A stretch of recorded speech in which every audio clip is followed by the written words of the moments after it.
Hello friends, आज हम करेंगे Newton's law of motions. Newton's law of motion. Newton's ने 3 लॉ दिए थे हमें मोशन के।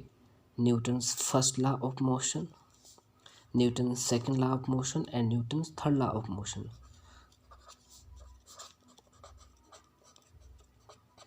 Second law of motion and Newton third law of motion.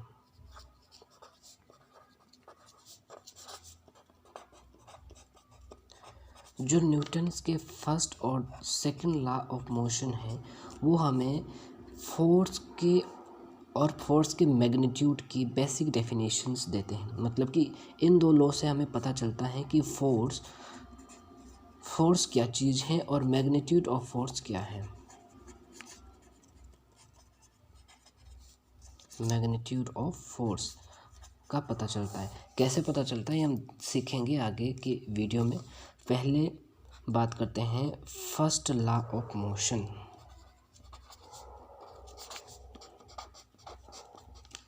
First law of motion कहता है कि every body will in its state of rest और motion until any external force is not applied. मतलब कि कोई भी body तब तक अपनी स्टेट में रहेगी जब तक कि उसके ऊपर कोई बाहर से फोर्स नहीं लगाई जाए। जैसे ये पेन है, ये पेन तब तक इस बोर्ड के ऊपर रहेगा जब तक कि इसके ऊपर कोई एक्सटर्नल फोर्स नहीं लगाई जाए इसकी स्टेट को चेंज करने के लिए।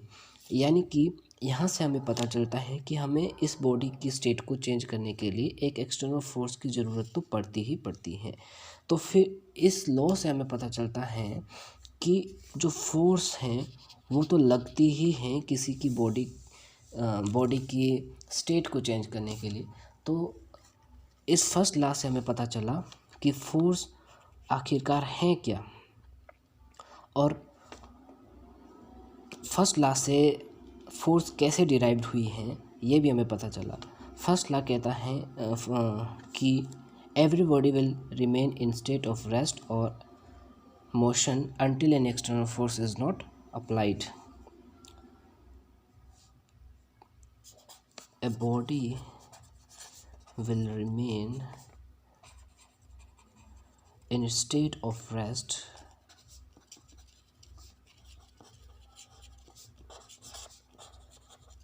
or uniform motion until an external force is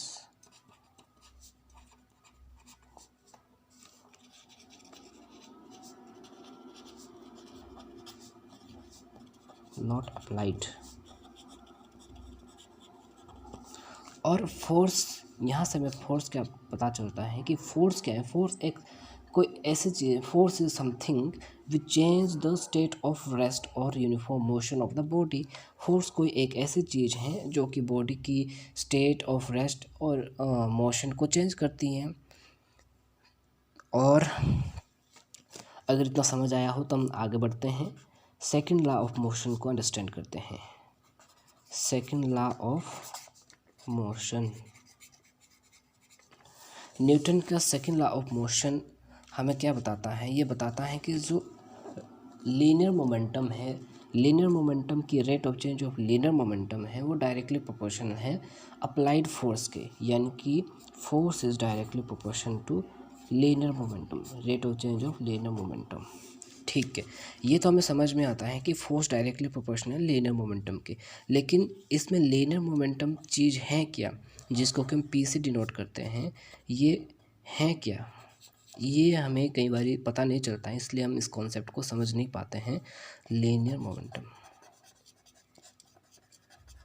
इस लीनियर मोमेंटम को समझने के लिए हम 2 एग्जांपल लेंगे। पहला एग्जांपल है, एक बॉडी कंसिडर कीजिए जिसका कि मास ज़्यादा है दूसरी बॉडी से।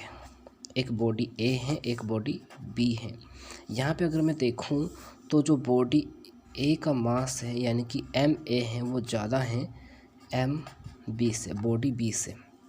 इन दोनों बॉडी को मैंने इस वाली डायरेक्शंस में मूव करवाया है किसी एक फोर्स से, और इस वाली पोजीशन पे इनको स्टॉप करना है। इस वाली पोजीशन पे मैं देखता हूँ कि जो ये स्मॉलर बॉडी है, जिस बॉडी का मास कम है, इस बॉडी को रोकने के लिए फोर्स जो लगती हैं वो थोड़ी कम लगती हैं एज़ कंपेरिजन टू इस वाली बॉडी को रोकने के लिए। यहाँ पे मुझे पता चलता है कि जो ए बॉडी है इसमें क्वांटिटी ऑफ मोशन ज़्यादा है, क्वांटिटी ऑफ मोशन ज़्यादा है as comparison to body B. किसकी वजह से? इसके मास ज़्यादा होने की वजह से इसमें क्वांटिटी ऑफ मोशन ज़्यादा है, मास ज़्यादा होने की वजह से जी। अब दूसरा एग्जांपल लेते हैं। दूसरे एग्जांपल में क्या है, हमारे पास दो बॉडी हैं, दोनों की जो मास है वो सेम है, उनको हम डिफरेंट वेलोसिटी से मूव करवाते हैं। एक फोर्स लगाई जाती है दोनों बॉडी पे जो कि डिफरेंट होती हैं। यहाँ पे ये मेरी ए बॉडी है, ये मेरी बी बॉडी है। मैं सपोज करता हूँ कि जो वेलोसिटी है वो ए की वो ज़्यादा है वेलोसिटी ऑफ बी। तो इस वाली पोजीशंस पे मैं देखता हूँ कि जो फोर्स लगेगी स्टॉप करने के लिए वो यहाँ पे ज़्यादा रहेगी और यहाँ पे थोड़ी कम रहेगी, यहाँ पे ज़्यादा रहेगी और यहाँ पे कम रहेगी। ऐसा क्यों? क्योंकि इस वाली बॉडी की वेलोसिटी ज़्यादा है, इस वाली बॉडी की कम है। तो इसको रोकने के लिए ऑब्वियस सी बात है वेलोसिटी ज़्यादा रहेगी, फोर्स ज़्यादा लगेगी स्टॉप करने के लिए। इन दोनों एग्जांपल्स में मैं देखता हूँ कि बॉडी को स्टॉप करने के लिए फोर्स ज़्यादा लगती हैं, डिफरेंट लगती हैं। क्यों? उसके मास और वेलोसिटी के डिफरेंट होने की वजह से। और इन दोनों का प्रोडक्ट ही क्या है? इन दोनों का प्रोडक्ट ही होता है लीनियर मोमेंटम, जिसको कि हम पी से डिनोट करते हैं। आई होप कि आपने समझ लिया होगा कि लीनियर मोमेंटम क्या होता है। अब क्या आता है, हम सेकंड लॉ के ऊपर एक्चुअल में आते हैं। ये इसका बेसिक था, सेकंड लॉ ऑफ मोशन। ये कहता है कि जो rate of change of linear momentum है, the rate of change of linear momentum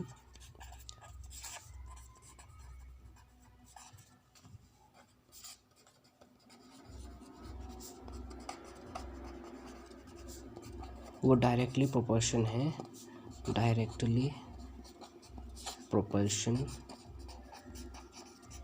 to the applied force, to the applied to the applied force।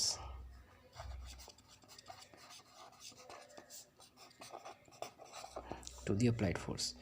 Applied force मतलब कि जैसे अगर मैं इस वाले एग्जांपल में देखूं, इन दोनों बॉडी को मैंने मूव करवाया है तो ये बताता है कि मैंने जो मूव करवाने के लिए फोर्स लगाई है इसके ऊपर डिपेंड कर रहा है कि भाई जो लीनियर मोमेंटम है वो डायरेक्टली इसके ऊपर डिपेंड कर रहा है कि हमने फोर्स कितनी लगाई है। उसी तरह से अगर मैं यहाँ पे देखता हूँ, यहाँ पे भी जो लीनियर मोमेंटम है इसका डिपेंड कर रहा है कि मैंने इन दोनों बॉडी के ऊपर फोर्स कितनी लगाई है। जितनी बॉडी के ऊपर फोर्स लगेगी उतने ही ज़्यादा यहाँ पे स्टॉप करने के लिए फोर्स लगेगी। यानी कि जो MV है वो डिपेंड कर रहा है किसके ऊपर? फोर्स के ऊपर, वो फोर्स के ऊपर डिपेंड कर रहा है। तो वही बोलता है कि न्यूटन सेकंड लॉ भी यही बोलता है कि जो फोर्स है वो डायरेक्टली प्रोपोर्शन है चेंज ऑफ लीनियर मोमेंटम के ऊपर। P लीनियर मोमेंटम एंड पर यूनिट टाइम में लीनियर मोमेंटम कितना चेंज हो रहा है, और कर्व इसलिए डिनोट किया ताकि हम small change in linear momentum को निकाल सकें। तो अगर इसको सॉल्व करते हैं तो डायरेक्टली प्रोपोर्शन के साइन को हटा के कोई कांस्टेंट आया के, ये हो गया dp/dt। हमें पता है जो p है वो किसके बराबर है? mv के बराबर है, और f क्या हो गया?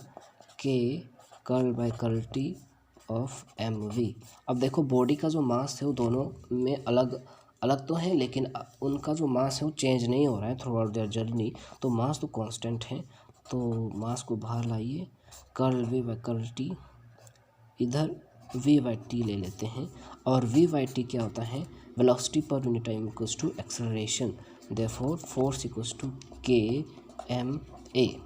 बस अगर इफ़ k इक्वल्स टू 1 तो फोर्स क्या आती है?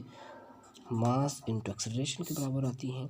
अब यहाँ से मेरे को पता चलता है कि फोर्स क्या है? फोर्स की डायरेक्शंस भी होती हैं, एक्सेलरेशन की भी डायरेक्शन होती हैं। तो ये क्या है? वेक्टर क्वांटिटी है, एक वेक्टर क्वांटिटी है, और ये क्या आ गया, मैग्नीट्यूड आ गया। तो इस लॉ से हमें पता चला कि मैग्नीट्यूड कैसे निकालना है। अब आती है बारी थर्ड लॉ ऑफ मोशंस की। बताता है for every action there is an equal and opposite reaction. For every action there is an equal and opposite reaction.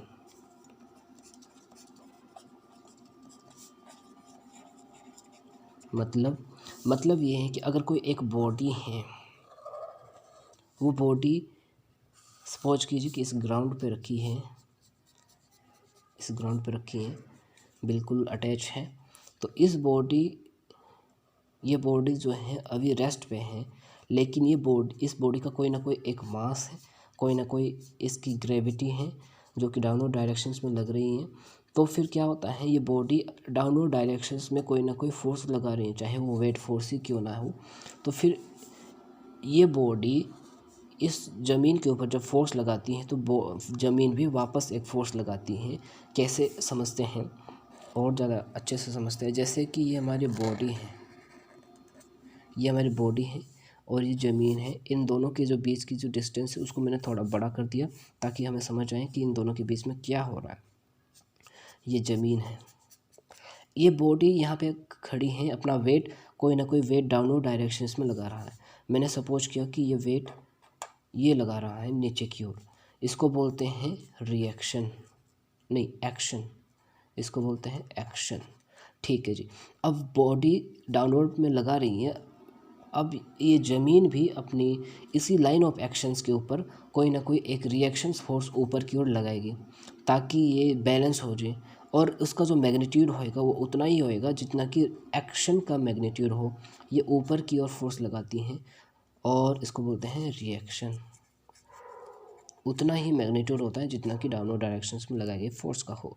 तो इस तरह से दोनों का जो मैग्नीट्यूड है बराबर है। सपोज कीजिए कि डाउनवर्ड डायरेक्शंस में लगाए गए मैग्नीट्यूड फोर्स हैं वो कितना है, 2 है, और नेगेटिव है।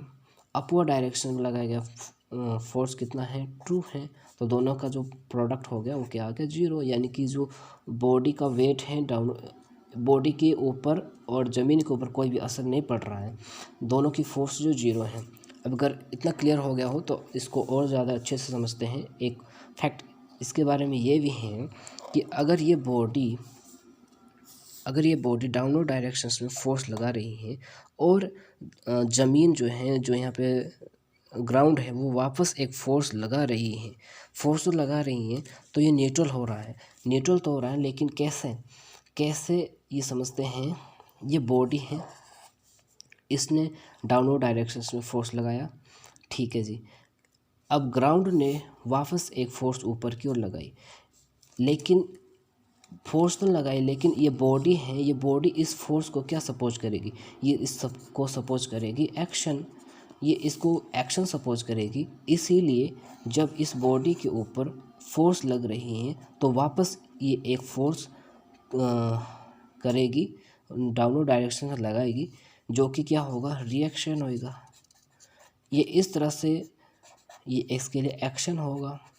ये इसी तरह से चलता जाएगा और तब तक चलता जाएगा जब तक कि फोर्स 0 ना हो जाए।